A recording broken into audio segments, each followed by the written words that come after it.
अभिवादन स्वीकार कीजिए ब्रजेश मिश्रा का और आप देखना शुरू कर चुके हैं द डिबेट। बहनों भाइयों, आज हम बहुत ही महत्वपूर्ण मसले पर डिबेट करने जा रहे हैं और ये मामला है रामराज वर्सेज समाजवाद पर। और उत्तर प्रदेश में इसी विचारधारा पर राजनीति और समाज वर्टिकली डिवाइडेड है। इस मुद्दे पर सार्वजनिक चर्चा होनी चाहिए,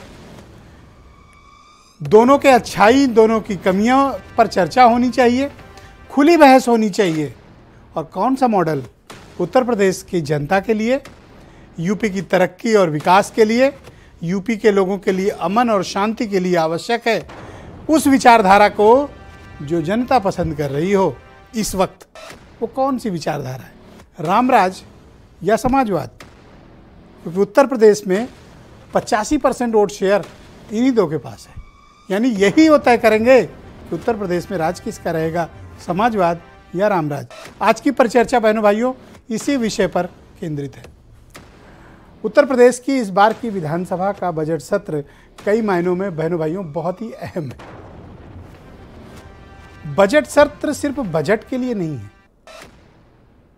इसके निहितार्थ भी समझने चाहिए कि इस बजट में ऐसी क्या खास बात है जिसको लेकर बुद्धिजीवियों को,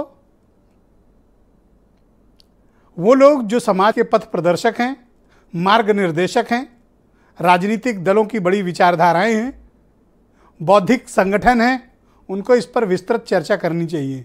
मुझे हैरानी है कि इस पर अब तक खुली चर्चा क्यों नहीं हुई, होनी चाहिए। सदन में बजट रखा गया, ये आप सबने पढ़ा होगा, लेकिन सदन में और भी कुछ इससे बड़ा हुआ है जिसके बारे में खुली चर्चा होनी चाहिए। सदन में तो थोड़ी ही हो पाई, लेकिन मैं चाहता हूं पब्लिक के बीच भी इसकी चर्चा हो। रामराज और समाजवाद। अखिलेश यादव ने राज्यपाल के अभिभाषण के पर बोलते हुए समाजवाद की परिभाषा बताई कि समाजवाद उत्तर प्रदेश की तरक्की के लिए कितना आवश्यक है, उत्तर प्रदेश में गरीब, किसान, महिलाएं, युवा के लिए कितना आवश्यक है और समाजवाद से समाज को तरक्की के पायदान पर कैसे आगे बढ़ाया जा सकता है, इसकी अवधारणा उन्होंने रखी बजट सत्र में। तो अगली बार बारी थी मुख्यमंत्री योगी आदित्यनाथ की।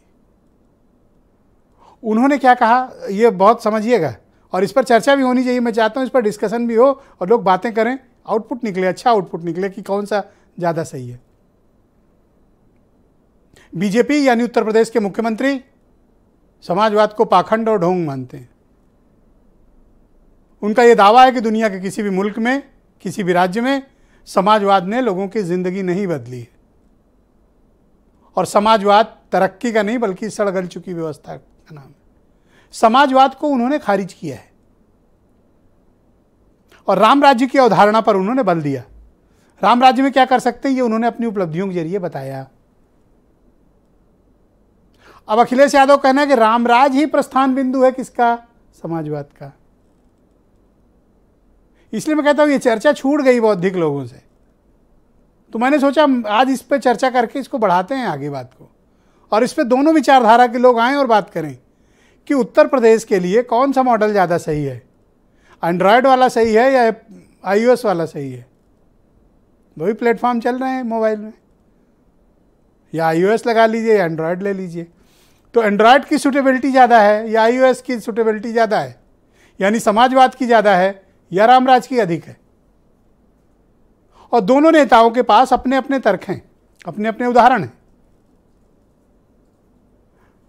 बीजेपी की उत्तर प्रदेश की सरकार जो मुख्यमंत्री योगी आदित्यनाथ के नेतृत्व में चल रही है, उसका ही दावा है कि रामराज सब में समानता का भाव लाएगा, कानून व्यवस्था को बेहतर करेगा, लोगों को आगे बढ़ने की अपॉर्चुनिटी देगा। लोकप्रियता, कानून व्यवस्था, शांति, विकास, लोगों को आगे बढ़ने के समान अवसर, इसकी उन्होंने अवधारणा क्या दी, यही रामराज है। तो फिर साहब समाजवाद क्या है? समाजवाद भी इस पे परिभाषित है। और आप याद करें बहनों भाइयों, और मैं कहता हूं कि भारत के हर प्रत्येक व्यक्ति को देश का संविधान ज़रूर पढ़ना चाहिए और कक्षाओं से लेकर इसको हर जगह मैंडेटरी कर देना चाहिए, देश का संविधान। और ख़ास बात देखिए कि हमारे देश के संविधान में दोनों अवधारणाओं को जगह है।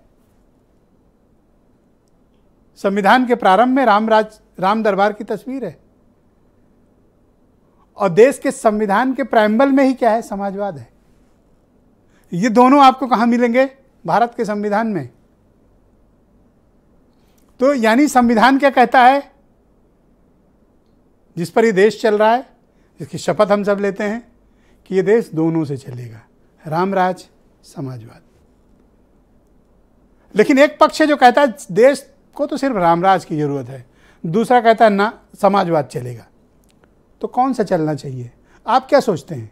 आप भी यूट्यूब पर, फेसबुक पर इस वक्त ये डिबेट लाइव है, आप भी अपनी ओपिनियन दीजिए कि आपको कौन सा पसंद है, आप क्या चाहते हैं, कौन सा वाला चाहते हैं, रामराज चाहते हैं, समाजवाद चाहते हैं, और इस प्रदेश के लिए क्या जरूरी है? कौन सा वो मॉडल है जो 25 करोड़ लोगों की जन आकांक्षाओं की पूर्ति करता है, युवाओं को अवसर प्रदान करता है, महिलाओं को बराबरी पर लाता है, किसानों को उनका हक देता है, मजदूरों को उनकी रोजी रोटी देता है, उद्योगपतियों और कारोबारियों को व्यापार करने का, उद्योग धंधा बढ़ाने का समान अवसर देता है? वो कौन सा वाद है? बहनों भाइयों, पूरे दुनिया भर में ये चर्चा का विषय है कि कौन सा मॉडल गवर्नेंस में बेस्ट है। रामराज के गवर्निंग मॉडल को दुनिया में सबसे बेहतर बताया गया और समाजवाद को दुनिया में यह बताया गया कि गरीब आदमी को और अमीर आदमी को तरक्की के एक पायदान पर लाने का नाम समाजवाद है। समाजवाद का अर्थ गरीबी फकीरी नहीं है, आर्थिक समाजवाद भी है, यानी वो जो तरक्की करे, पर हमें इसमें के बीच से तलाशना है। संविधान ने तो दोनों को अवसर दिया है, पर अब हम 75 साल के बाद क्या सोचते हैं, इस देश के लिए जरूरी क्या है? इन विषयों पर खुली चर्चा करनी चाहिए। हो सकता है कुछ लोग सोचें कि यह कैसा, मतलब किस विषय पर हो रही है, पर यह विषय आपके लिए अहम है क्योंकि यही आपकी बुनियाद है। तो अगर बुनियाद ठीक नहीं होगी तो ऊपर इमारत मजबूत कैसे होगी?